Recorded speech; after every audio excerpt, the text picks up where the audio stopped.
বাবা এই যে রাধে রাধে রাধে রাধে।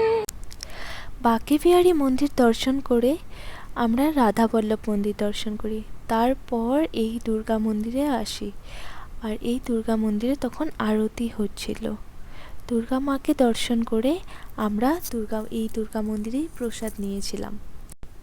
তারপর আমরা আরও কিছু মন্দির দর্শন করে যমুনা নদীর পাড়ে যাই। আর যমুনা নদীর পাড়ে সেখানে কিছু সুন্দর সময় কাটিয়ে রুমে ফিরে আসি। রুমে ফিরে এসে আমরা অল্প বিশ্রাম নিয়ে আবার লাঞ্চ করার জন্য বেরোই। লাঞ্চে আমরা মোমো নিয়েছিলাম, তার সাথে রুটি আর চিলি পনির নিয়েছিলাম। লাঞ্চ করে বেরিয়ে দেখি যে বাইরে প্রচুর বৃষ্টি হচ্ছে। আর সেই বৃষ্টিতে আমরা অনেকক্ষণ আটকে পড়েছিলাম। তারপর বৃষ্টি থেমে যাওয়ার পর আমরা সেখান থেকে রুমে আসি।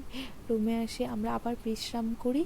তারপর আমরা আবার সন্ধ্যাবেলা রেডি হয়ে বেরোই প্রেম মন্দির দর্শন করার জন্য।